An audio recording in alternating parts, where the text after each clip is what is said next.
درجاتهم في الجنة وينفعنا بأسرارهم وأنوارهم وعلومهم ونفحاتهم وبركاتهم في الدين والدنيا والآخرة ويجعلنا من حزبهم ويرزقنا محبتهم ويتوفانا على ملتهم ويحشرنا في زمرتهم بالعافية والسلامة لهم الفاتحة. أعوذ بالله من الشيطان الرجيم. بسم الله الرحمن الرحيم. الحمد لله رب العالمين الرحمن الرحيم مالك يوم الدين. إياك نعبد وإياك نستعين اهدنا الصراط المستقيم صراط الذين أنعمت عليهم غير المغضوب عليهم ولا الضالين آمين. بسم الله الرحمن الرحيم. نويت تعلما والتعليما والتذكرا والتذكيرا والنفع والانتفاع والإفادة والاستفادة والحث على التمسك بكتاب الله وسنة رسول الله صلى الله عليه وسلم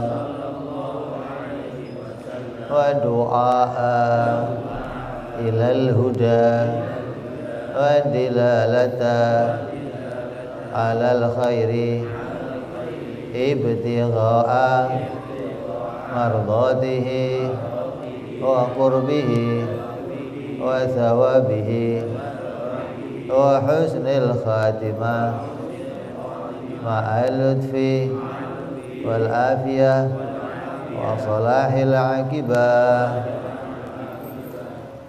Bismillahirrahmanirrahim. Alhamdulillahirabbil alamin. Wa bihi nasta'in ala umuri dunya waddin. Wassalatu wassalamu ala Rasulillah Sayyidina wa habibina wa syafi'ina wa maulana Muhammadin sallallahu alaihi wa ala alihi wa sahbihi ajma'in. Amma ba'du. Wala musanniful kitab hadratus Syekh Sa'id bin Ki Armiyah rahimahullah wa ghafara lahu wa liwalidayhi wa nafa'ana bihi fid darain. Allahumma aftah qulubana futuhal arifin wa bihikmatika wansur alaina birahmatika ya arhamar rahimin. Ila anqal. Sudah kita bahas tentang ta'aluk. Kita sudah bahas ta'aluknya kudrat. Sudah kita bahas juga ta'aluknya iradat. Kudrat ta'aluknya suluhil qadim dan tanzizil hudus. Iradat suluhil qadim dan tanzizil qadim. Kemudian yang ketiga kita bicara ta'aluknya sifat ilmu. Adapun ta'aluknya ilmu adalah inkisyaf atau tersingkap. Segala sesuatu bagi Allah itu tersingkap atau diketahui. Tersingkap itu kayak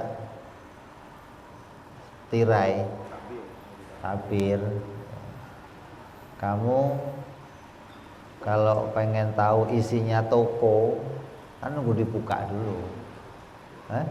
Kalau belum dibuka, ya belum tahu isinya toko itu apa saja. Ini gambaran aja, gambaran. Bagi Allah segala sesuatu itu terbuka. Gitu loh. Bagi Allah segala sesuatu itu jelas. Tidak ada yang samar, nggak ada.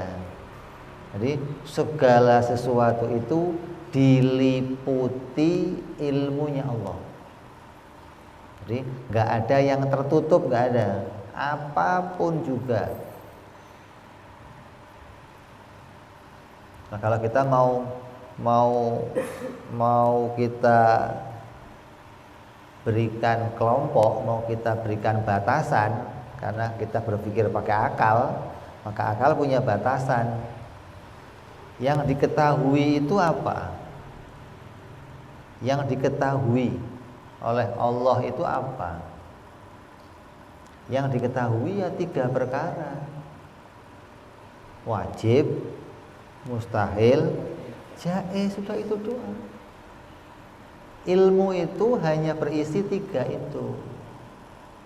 Wajib, mustahil, karena melihat perkara.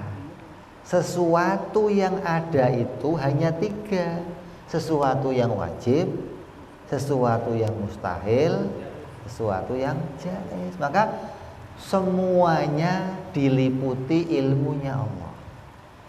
Jadi Allah mengetahui semua yang wajib, Allah mengetahui semua yang mustahil, Allah mengetahui semua yang jaiz. Begitu. Kalau diukur pakai ilmu kita kan berarti ada 3, wajib, mustahil, jaiz. Ini karena kita nemunya pakai akal. Akal kita kan urut-urutan, nggak bisa nemu bareng. Coba nemu wajib, mustahil, jaiz bareng bisa nggak? Nggak bisa lah. Bagi Allah nggak berurutan seperti itu, gitu loh. Semuanya itu diketahui dengan ilmunya yang esa. Kalau kita kan ilmunya apa? Satuan-satuan. Bagi Allah ilmunya esa, nggak banyak itu enggak. Kalau kita kan ilmunya matematika tahu, bahasa Indonesia tahu, biologi tahu, itu ilmunya pecah-pecahan gitu loh. Karena parsialnya apa? Karena memang kita untuk belajar itu ya setahap demi setahap. Untuk mengetahui sesuatu kita hanya bisa tahu 1 perkara, nanti ganti lagi 1 perkara, ganti lagi 1 perkara. Kita nggak bisa memahami sesuatu itu bersamaan, nggak bisa. Nah, bagi Allah tidak demikian. Segala sesuatu diketahui oleh Allah dengan 1 pengetahuan, nggak terpisah-pisah, nggak wajib, mustahil, jaiz, itu dalamnya semua 1 pengetahuan. Semua perkara diketahui oleh Allah. Ini namanya meliputi. Allah itu ilmunya meliputi segala sesuatu. Kalau mau dipisahkan ya tadi apa saja? Ya yang wajib diketahui, yang mustahil, dan yang jaiz. Yang wajib contohnya apa? Allah mengetahui tentang keadaan dirinya. Ini ta'alluqnya ilmu itu cuman 1, yaitu ta'alluq tanzizil qadim. Enggak ada suluhi, enggak ada. Adanya tanzizi apa? Allah nyata mengetahui tentang segala sesuatu. Itu segala apapun diketahui oleh Allah, tidak ada permulaannya. Kapan sih awalnya Allah tahu? Ya enggak ada awalnya. Segala yang bisa diketahui itu semuanya diketahui oleh Allah. Nah, di antara perkara yang diketahui oleh Allah itu perkara yang wajib. Contohnya yang wajib apa? Yang berkaitan dengan mengetahui sifat-sifatnya Allah dan mengetahui tentang zatnya sendiri. Allah tahu sifat-sifatnya sendiri dan Allah tahu tentang zatnya sendiri. Masa Allah nggak tahu dirinya sendiri gimana? Kamu tahu diri kamu? Tahu. Nah, kalau Allah ya tahu, masa Allah nggak tahu tentang dirinya. Berarti sifat-sifat yang wajib yang kita pelajari, sifat wujud, kita baqa itu diketahui oleh Allah. Dan semua sifat Allah yang nggak terbatas itu pun diketahui oleh Allah. Kapan mulainya Allah tahu? Ya nggak ada mulainya. Wujudnya nggak ada mulainya, pengetahuannya nggak ada mulainya. Artinya nggak didahului bodoh terus baru cari tahu. Nah, Allah mengetahui segala sesuatu. Yang pertama yaitu yang wajib, yang berkaitan dengan keadaan dirinya Allah. Semua sifat-sifatnya sendiri, semua zatnya sendiri, keadaannya sendiri diketahui oleh Allah. Kemudian yang kedua, yang mustahil. Allah mengetahui yang mustahil. Apa yang mustahil? Sesuatu yang tidak mungkin ada pada dirinya. Yang ada pada dirinya itu namanya perkara yang wajib. Yang tidak mungkin ada pada dirinya Allah namanya mustahil. Maka semua yang mustahil diketahui oleh Allah. Apa contohnya? Mustahil Allah makan. Mustahil Allah punya istri. Mustahil Allah mati. Mustahil Allah buta. Mustahil Allah tuli. Mustahil Allah lemah. Mustahil Allah duduk. Mustahil Allah berdiri. Mustahil Allah jalan. Mustahil Allah gerak. Mustahil Allah diam. Semua sifat yang mustahil yang enggak terbatas diketahui oleh Allah. Kalau kita kan tahu yang mustahil cuma 20 sifat Allah yang mustahil. Mustahil Allah tiada. Mustahil Allah itu ada awalnya. Mustahil Allah itu ada akhirnya. Sampai pada mustahil Allah itu bisu. Ini 20 sifat ini nggak boleh lupa ini. Dan lawannya pun kita nggak boleh lupa. Jangan sampai nanti taunya cuma wajibnya, nggak tahu yang mustahil bagaimana. Jadi yang mustahil juga diketahui oleh Allah. Allah mengetahui segala keadaan yang mustahil terjadi. Terus yang ketiga, apa yang diketahui oleh Allah? Yang diketahui oleh Allah adalah perkara yang jaiz. Perkara yang berkaitan tentang apa yang akan diciptakan. Dan perkara yang berkaitan tentang yang tidak akan diciptakan. Jadi Allah mau bikin apa itu diketahui oleh Allah. Dan yang tidak dibikin pun diketahui. Jadi kalau sekarang itu yang muncul, yang sekarang ada, itu semua yang ada itu diketahui oleh Allah. Dan yang sekarang tiada itu pun diketahui oleh Allah.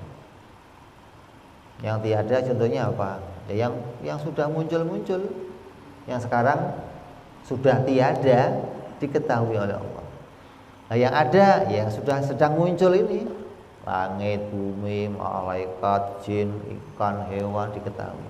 Terus yang tidak akan muncul, nah, kayak apa contohnya? Yang nggak akan muncul kayak apa contohnya?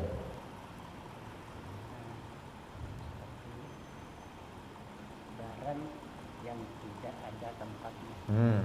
Atau yang mustahil.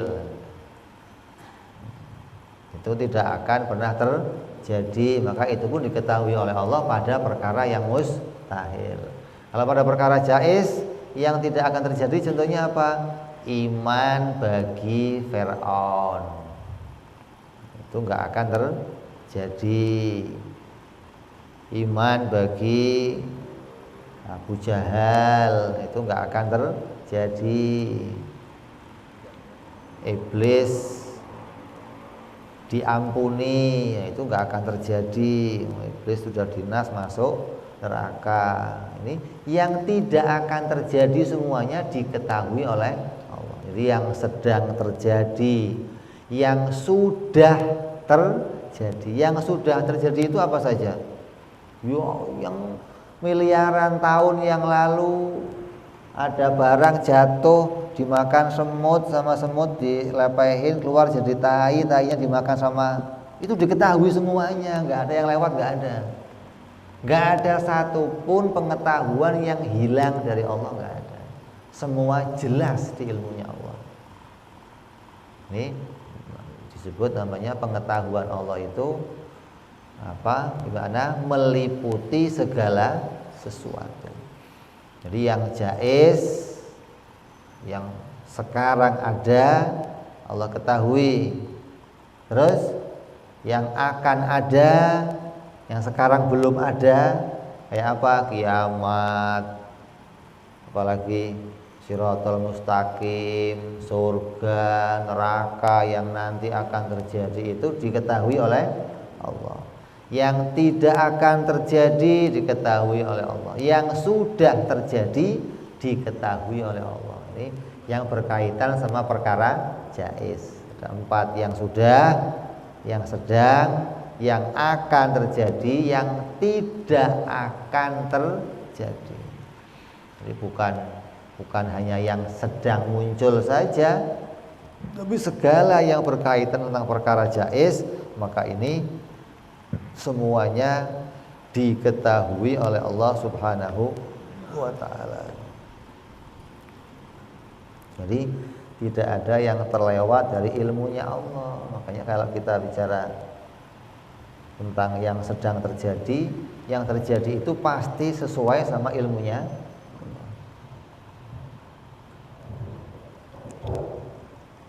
Nggak ada yang meleset dari ilmunya Allah, nggak ada. Nah, ilmunya Allah akan sesuai dengan kenyataan. Apa yang di ilmunya Allah seperti itu, ya nanti yang akan terjadi ya seperti itu, nggak akan terus berubah, nggak akan. Oh, di ilmunya Allah diketahui Fir'aun itu kafir, kok tiba-tiba munculnya iman, ya nggak mungkin.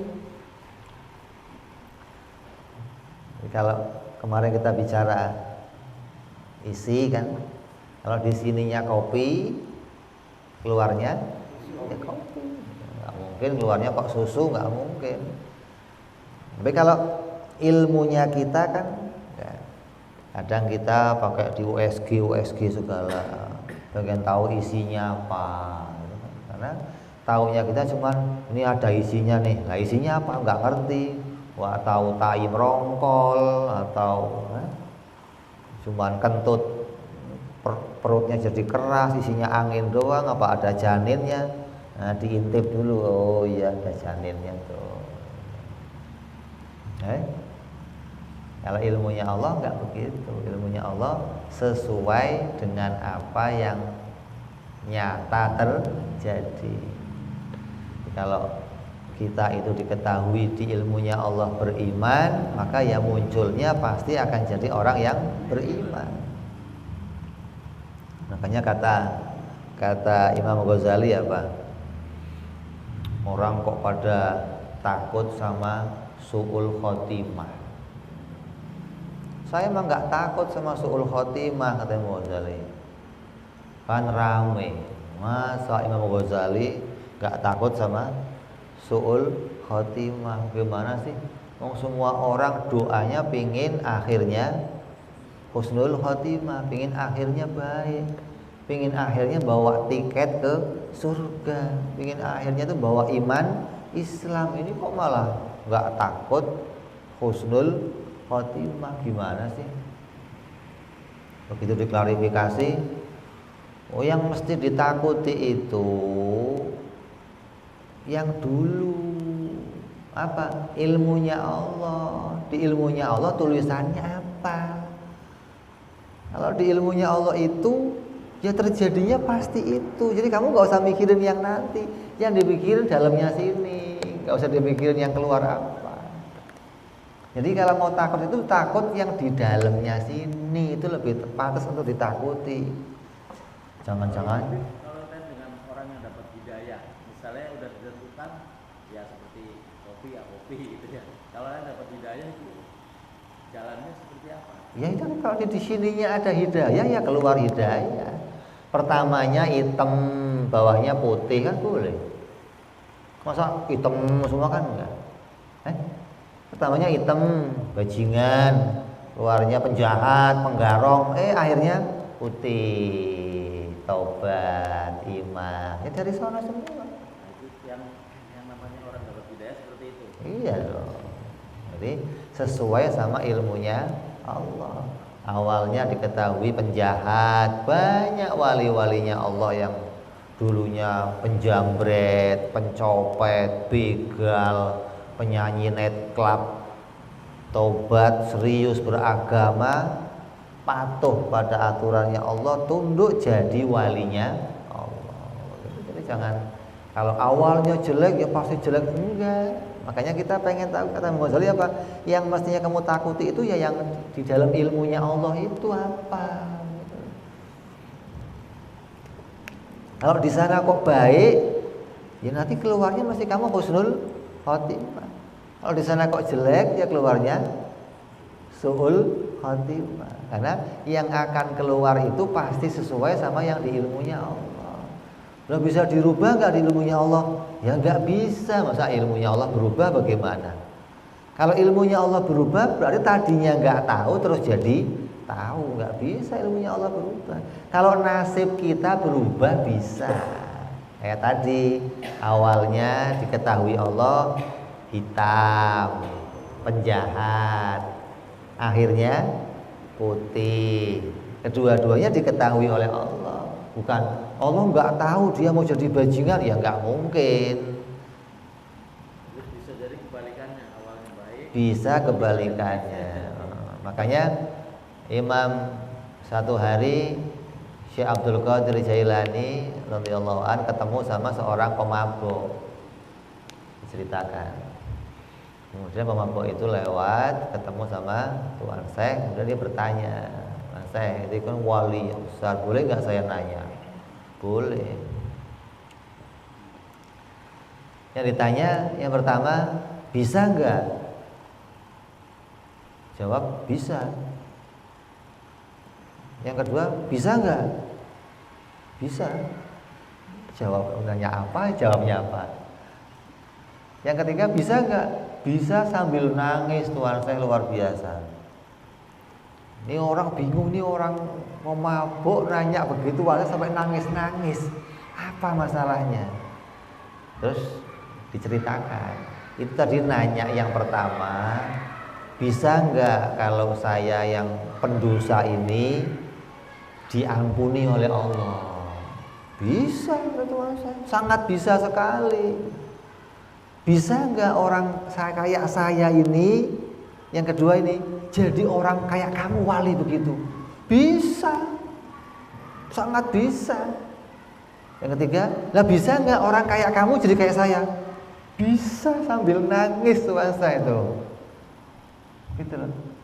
Karena mungkin saja kalau di ilmunya Allah seperti itu, ya itu yang akan terjadi. Gitu loh. Gitu loh. Maka Tuan saya nangis terseduk-seduk, takut kalau di ilmunya Allah akhirnya dia dibikin jelek oleh Allah Subhanahu wa taala. Jadi yang ditakuti bukan nanti, bukan. Tapi yang sudah itu loh, yang ditulis di sana itu apa? Kalau yang diketahui oleh Allah kok baik, yang insya Allah baik. Makanya biar kita itu punya pegangan bahwa saya itu pingin akhirnya baik, gimana? Ya jaga keluarnya ini diusahakan terus baik, gitu loh. Kalau keluarnya kok dari sana kok putih lagi, putih lagi, putih lagi, ya mudah-mudahan yang nanti putih lagi, mudah yang nanti putih lagi, terus dijaga begitu loh maksudnya. Jangan terus gampang, tinggal akhirnya aja gimana lah. Wah ya ini yang rusak, ini begini. Berarti waktu demi waktu kamu nggak pernah mengontrol yang keluar apa dari sana, gitu loh. Nah orang-orang kayak tuan saya itu menjaga itu, jangan sampai yang keluar itu lebih buruk dari yang tadi. Kok yang keluar kok buruk, diupayakan dia taubat, dia minta ampun sama Allah terus, biar keluarnya itu baik. Kan yang namanya perkara yang diberikan oleh Allah itu kita diberi kaca. Saya ini sekarang sedang dijadikan baik atau buruk. Cara lihatnya bagaimana? saya ini sekarang baik atau buruk? Cara lihatnya bagaimana? Itu melalui kaca itu. Dari kacanya apa? Kalau wanita ngaca, asal keluar dikit kena angin ngaca lagi, kena angin naik angkot aja kesenggol orang ngaca lagi, kayak tadi nggak beres. Sehari bisa 70 kali ngaca kalau perempuan, makanya kaca selalu standby di dompet. Kalau kamu paling standby-nya kan sisir. Bawa kaca nggak kamu? Wah, kalau bawa kaca bahaya. Kalau kamu yang penting nyisir rapih, sudah selesai. Kalau perempuan, oh nggak bisa. Itu apa itu? Kenapa? Kaca pengen biar tahu dirinya sedang dalam keadaan jelek atau cantik. Lah kita dikasih oleh Allah juga punya kaca untuk lihat Allah sekarang ini saya sedang dibikin baik atau dibikin jelek. Kacanya pakai apa? Pakai Nabi Muhammad Sallallahu Alaihi, itu kaca kita. Sejalan nggak sama dia, begitu loh. Sama nggak sama perbuatannya? Kalau sama, baik. Begitu ukurannya. Jadi Allah bikin barometer gitu loh. Baik itu ada barometernya, bukan baik kata saya, baik kata dia, baik. Ya nanti baik semua. Di baik itu ada barometernya. Nah Allah bikin mana barometernya baik? Para nabi itu barometernya. Jadi kalau kita tiap waktu mau ngelihat ngaca, oh sama nabi, alhamdulillah masih sama ya Allah. Sholatnya masih sama, puasanya masih sama, imannya masih sama. Terus ketika keluarnya itu kita dalam keadaan bersyukur kepada Allah, masih dijadikan orang yang baik oleh Allah. Karena Allah nggak harus sekarang bikin baik, besok bikin baik, nggak harus. Boleh saja Allah mengganti ciptaannya menjadi apa saja. Sekarang dibikin ada, besok kita tiada juga boleh. Sekarang hidup, besok mati, boleh. Sekarang pinter, besok bodoh, boleh. Allah boleh mengganti ciptaannya dengan apa saja. Nah, kita kepingin sekarang ciptaan diciptakan baik, nanti masih diciptakan besok masih baik lagi terus gitu loh. Nah, taunya di mana itu semua baik? Ya di ilmunya Allah itu semuanya lengkap. Dari yang pertama sampai yang akhir sampai yang nanti. Nah, kita harapannya kalau tadinya kok di ilmunya Allah hitam, nah, setelah itu jadi putih dan terus putih. Jangan sampai nanti kayak ulama-ulama yang diceritakan ulama Bani Israel, banyak yang kemudian dapat fitnah, kalah dengan ujian dunia, kemudian menggadaikan agamanya, berganti menjadi orang kafir. Awalnya istimewa, awalnya hebat, tapi akhirnya jelek. Maka Tuan Syekh tadi begitu tanya, bisa nggak orang kayak kamu seperti jadi kayak saya? Bisa, sambil nangis dia. Karena Allah boleh saja menjadikan itu. Allah boleh saja mengganti ciptaannya menjadi apa saja. Kayak iblis dah. Kayak apa iblis di surga dulu? Jadi istimewa di surga dia. Tapi Allah rubah, Allah ganti keadaannya jadi orang yang kafir, yang menentang Allah, bahkan nantang sama Allah. Berani menyesatkan semua manusia di hadapannya Allah tanpa dia takut kepada apapun yang diancamkan oleh Allah. Ini kan luar biasa. Yang tadinya hamba taat luar biasa jadi berubah seperti itu. Seperti seorang yang nyumpahin Nabi Musa. Ada seorang ulama Bani Israel, siapa namanya? Siapa? Barsesov siapa satunya? Itu pokoknya ada satu ulama Bani Israel yang dia terkenal alim, yang kemudian terjadi sebuah fitnah yang luar biasa, hingga kemudian dia berdoa agar Nabi Musa itu disesatkan. Nabi Musa itu mendapat musibah dari Allah. Maksud wali mendoakan Nabi gimana nih? Nyambung ini? Ini wali doa biar nabinya Allah ini kena bencana, kan sudah rusak. Dia nggak mau Nggak mungkin saya berdoa kepada Allah mencelakai seorang nabi. Tapi kalah dengan terus istrinya dikasih duit, ini dikasih duit, kasih kemewahan, kasih segalanya. Ketika diterima, ya sudah mulai luntur ini satu terus. Ketika akhirnya dia siap untuk berdoa, ketika dia berdoa, ya Allah, jadikan Musa itu sakit, yang harusnya keluarnya Musa sakit, kebalik, jadikan Bani Israel sakit. Salah ngomong saya, Bani Israel sakit semua. Lu gimana sih ngomong? Kepleset saya. Ulang lagi, ulang. Ya Allah, jadikan, mau ngomong Musanya itu susah, Bani Israel sakit lagi. Saking dia malu, sudah begini nih nggak mungkin bisa lah nih, nggak sanggup saya lah, nggak mungkin lidah saya bisa ngomong seperti itu. Karena dia malu, maka kata dia apa? Pakai cara lain aja lah, jangan doa lah. Apa? Kirim wanita-wanita kamu, anak-anak kamu ke Bani Israel. Nah, bikin kemaksiatan. Kalau ada maksiat di sana, pasti ditimpakan azab di sana. Akhirnya pakai cara lain. Sampai salah satu dari kaumnya Nabi Musa, umat Nabi Musa, ada yang berbuat zina di situ. Nah, seketika itu Allah turunkan bencana apa? Satu daerah itu diberi kebingungan. Kayak sekarang itu kena oyot mimang loh. Sono balik lagi ke sini, sono balik lagi. Jadi nggak bisa keluar dari daerah itu, berputar-putar di situ aja. Lama waktunya. Begitu terlalu mereka sadarnya, kok kita kayaknya nggak kemana-mana ini, mau ke sana nggak bisa, ke sini nggak bisa. Kemudian aja Nabi Musa, oh iya ada yang maksiat di daerah kamu. Ini Nabi Musa kena ujiannya juga. Yang maksiat bukan Nabi Musa, orang lain yang maksiat, tapi Allah timpakan keadaan itu. Akhirnya sampai yang tadinya jadi orang soleh jadi sampai tersesat, sampai jadi durhaka kepada seorang nabi. Ini boleh saja di ilmunya Allah merubah keadaan itu. Artinya dari skenario awalnya sudah begitu gitu loh. Ini orang awalnya baik, nanti akhirnya jelek. Ini orang awalnya jelek, nanti akhirnya baik. Ini orang dari awal baik sampai akhir baik. Ada orang dari awal jelek sampai akhir jelek. Ini di skenarionya sudah 4 macam itu.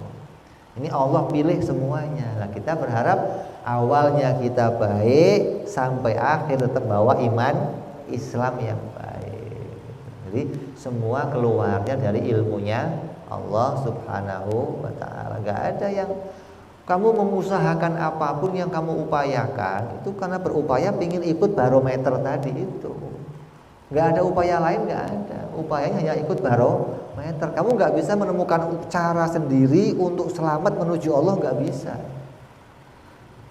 Karena adanya cara ya ikut barometer yang Allah bikin tadi, tolak ukur tadi. Namanya agama Islam yang dibawa sama para nabi-nabinya Allah dan disempurnakan oleh Nabi Muhammad Sallallahu Alaihi Wasallam, menjadi ajaran yang sempurna yang akan dipakai sampai nanti akhir zaman.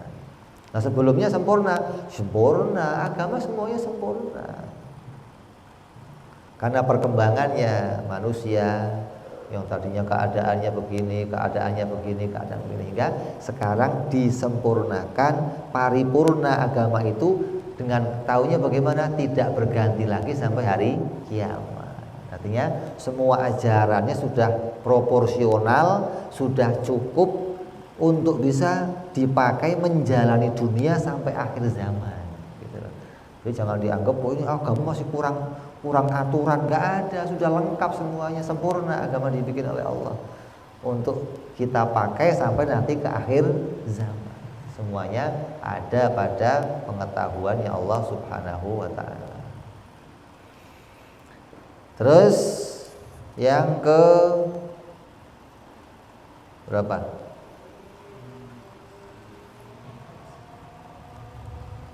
Azan Isya ya. Kita masuk analisa sebentar.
لا إله إلا الله محمد رسول الله صلى الله عليه وعلى آله وسلم اللهم رب هذه الدعوة التامة والصلاة القائمة أعطي سيدنا محمد الوسيلة الفضيلة والشرف والدرجة عند رفيعة وبده المقام المحمود الذي وعده يا أرحم الراحمين رب اغفر لي ولوالدي يا رب اغفر لي ولوالدي يا رب اغفر لي ولوالدي يا الله رب اغفر لي ولوالدي يا رب اغفر لي ولوالدي وارحمهما كما ربيانا صغيرا اللهم بارك لنا وفي أولادنا واحفظهم ولا تضرهم وارزقنا برهم وفقهم لطاعتك اللهم بارك لنا ولهم في الحال والمعال والإيال بجاه كبير المتعال وصلى الله على سيدنا محمد وعلى آله وصحبه وسلم والحمد لله رب العالمين.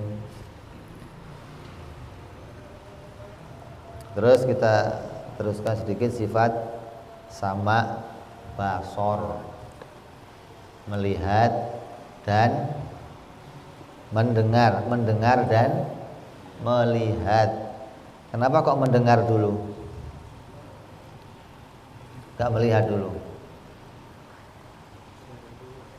Kalau mendengar bisa tanpa terhalang. Kalau melihat ada halang. Artinya mendengar itu sifat yang lebih utama dari melihat. Kamu milih mana? Buta apa tuli? Kalau suruh milih apa? Milih buta apa milih tuli?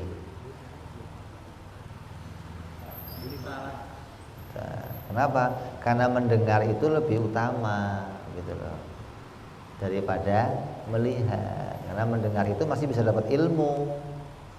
Kalau melihat nggak dapat ilmu apa-apa.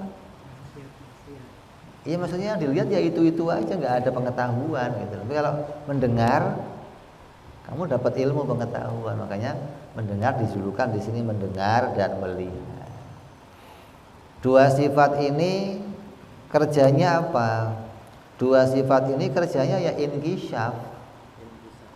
Sama seperti ilmu. Artinya kayak sesuatu tertutup itu ketika terbuka jelas, kelihatan gitu kan. Nah, sama basor juga begitu. Semua itu bagi Allah jelas. Jadi inkishaf bermakna ittidhah. Kalau ilmu inkishaf yang bermakna ihatah, meliputi. Kalau sama basor inkishaf yang maknanya ittidhah, jelas. Artinya kenapa kok dibedakan dengan artinya jelas? Karena yang dilihat itu hanya yang ada. Kalau ilmu yang ada diketahui, yang tiada juga diketahui, itu ilmu. Tapi kalau sama basor hanya yang ada. Nah, yang tiada, tiada yang dilihat apanya? Tiada. Bisa lihat barang tiada, bisa.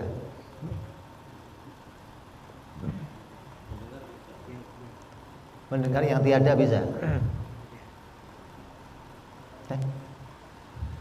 Ya yang ada, yang didengar juga yang ada. Suara kan ada. Kalau nggak ada suara, iya, maksudnya yang ada itu didengar, yang didengar itu ya yang ada, yang dilihat juga yang ada, gitu loh maksudnya. Masa kamu dengar yang nggak ada, gimana sih? Nggak ada suara, bisa dengar? Nggak dengar apa mau nggak ada? Kalau kita kan terbatas, yang didengar cuman suara, yang dilihat cuman warna, ya kan? Yang dilihat cuman warna, yang didengar cuman suara. Kita terbatas itu. Berarti apa-apa yang ada warnanya kita lihat, apa-apa yang ada suaranya kita dengar, itu kan? Jadi mendengar itu hanya yang ada, melihat juga yang ada. Nah, kalau bagi Allah mendengar dan melihat ini nggak dibedakan. Oh, Allah mendengar cuman suara, melihatnya cuman warna, nggak begitu. Bagi Allah sama. Semua yang ada itu dilihat dan semua yang ada itu didengar. Suara dilihat Allah, warna dilihat Allah, suara didengar Allah, warna juga didengar oleh Allah. Allah mendengar warnanya sesuatu, gimana ini? Atau Allah melihat suaranya sesuatu. Nah, kita kan nggak bisa, nggak mungkin kita melihat ya hanya warna, mendengar hanya suara. Allah nggak demikian. Hingga semua yang ada didengar dan dilihat. Yang ada itu apa aja contohnya? Ya apa aja?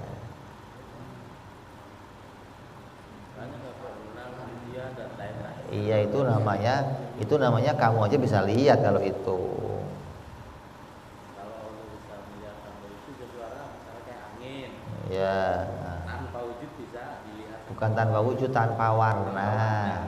Wujud gimana sih? Ya wujud tuh, angin nggak wujud gimana? Kamu nggak kentut dong kalau gitu. Yang dilihat oleh Allah yang nggak seperti kita lihat, contohnya apa? Rasa, manis, pahit, bisa lihat. Sakit, bisa lihat. Bau, bisa lihat. Nah, kalau Allah begitu, jadi semua yang ada dilihat oleh Allah, gitu loh. Bau itu kan ada nggak bau? Allah melihatnya. Lah, lihatnya bagaimana bau? Jangan ditanya gimana. Kita nggak disuruh cari tahu gimana caranya Allah lihat. Kamu nggak disuruh cari tahu, nggak. Kamu suruh iman Allah itu melihat dan Allah melihat segala sesuatu. Segala yang ada dilihat oleh Allah. Kalau kita kan melihatnya terbatas. Kalau lihat ke depan, nggak melihat yang di belakang. Ya, kalau Allah ngelihatnya nggak pakai depan belakang, semuanya dilihat. Dirinya sendiri dilihat, wujudnya makhluk juga dilihat, dan ngelihatnya nggak bergantian. Kalau kita lihatnya bergantian. Jadi Allah melihat segala sesuatu. Jadi ta'aluknya sama basor ada berapa? Ada 3. Yang pertama tanzizil qadim, yaitu Allah nyata melihat. Apa yang nyata dilihat oleh Allah? Yang nyata dilihat oleh Allah adalah dirinya sendiri. Sebelum makhluk ini diciptakan, Allah ngelihat apa? Melihat dirinya sendiri. Jadi Allah wajib melihat dirinya sendiri, tidak ada permulaannya. Mulai kapan Allah lihat dirinya sendiri? Ya nggak ada mulainya. Itu namanya ta'aluk tanzizil qadim. Allah nyata melihat dirinya, tidak ada permulaannya. Terus yang kedua, suluhil qadim. Apa itu artinya? Allah siap melihat yang diciptakan. Kenapa kok siap melihat? Nah, barangnya kan belum muncul. Jadi Allah itu melihat dirinya sendiri nyata, dan Allah siap melihat yang lainnya. Kenapa kok siap melihat? Karena yang lainnya itu nggak wajib muncul. Kalau yang lainnya muncul, juga pasti dilihat. Ya, ta'aluknya 3. Tanzizil qadim, Allah nyata melihat dirinya sendiri. Terus Allah siap melihat makhluknya sebelum makhluknya muncul, dan ketika makhluknya sudah muncul, ta'aluknya berubah lagi jadi ta'aluk tanzizil hudus. Apa itu? Allah nyata melihat dan mendengar kepada makhluk yang telah diciptakan. Jadi sebelum makhluk ini ada, Allah melihat dirinya sendiri, dan Allah siap melihat pada makhluknya. Kemudian setelah makhluknya muncul, Allah nyata melihat semua wujudnya makhluk. Enggak yang kecil, enggak yang gede, enggak yang gaib, enggak yang nyata, enggak yang samar, enggak yang tertutup, enggak yang jelas, semua asal dia ada dilihat. Jadi Allah kalau lihat kita itu gimana? Transparan. Allah kalau lihat kita gimana? Transparan. Kan jantung kita dilihat Allah, terus kulit kita dilihat Allah, baju kita dilihat Allah, otak kita, isinya otak kita dilihat Allah. Kamu nggak usah mikir gimana caranya Allah lihat, sudah pokoknya ya. Pokoknya semuanya dilihat oleh Allah, semua yang ada dilihat oleh Allah. Kamu nggak disuruh mikir gimana caranya, nggak usah.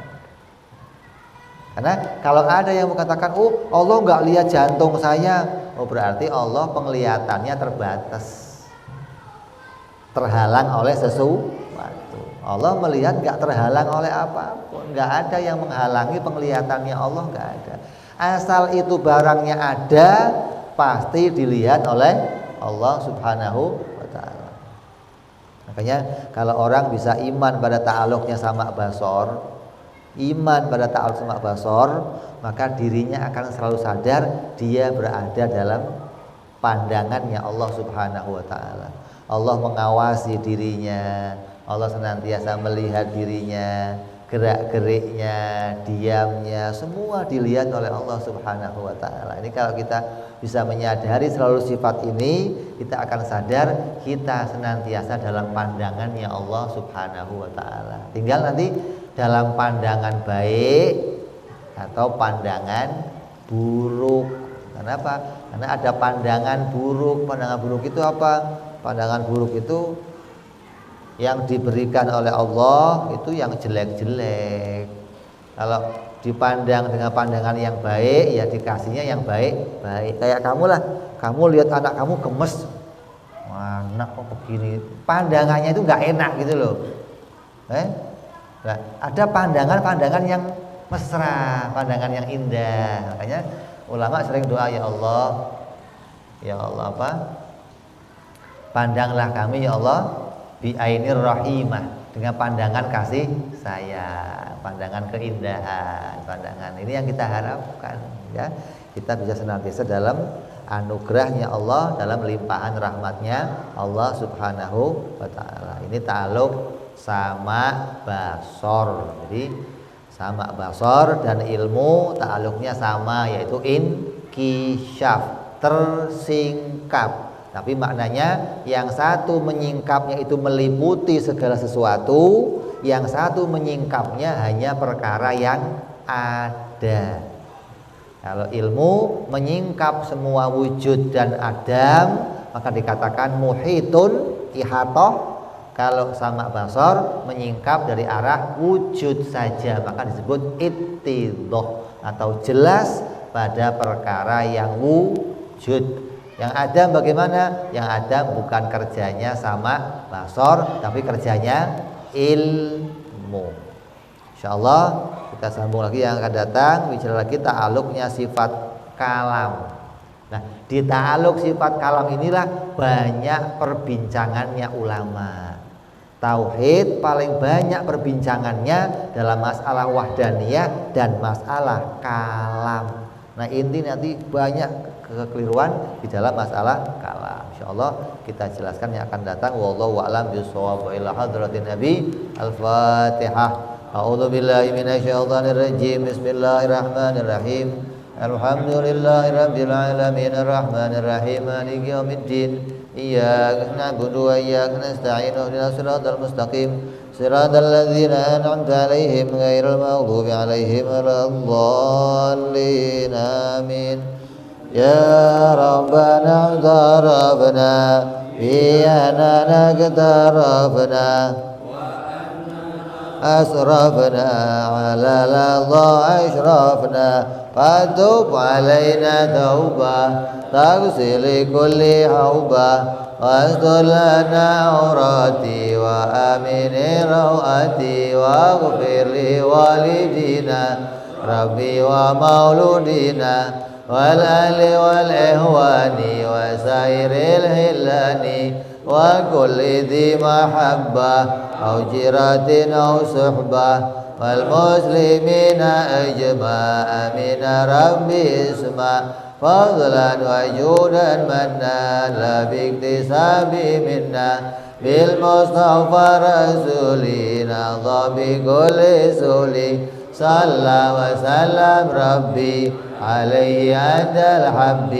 وآله وصحبه عدد ضعف صحبي والحمد للإله بالبدء والتناهي سبحان ربك رب العزة عما يصفون وسلام على المرسلين والحمد لله رب العالمين. Assalamualaikum warahmatullahi wabarakatuh.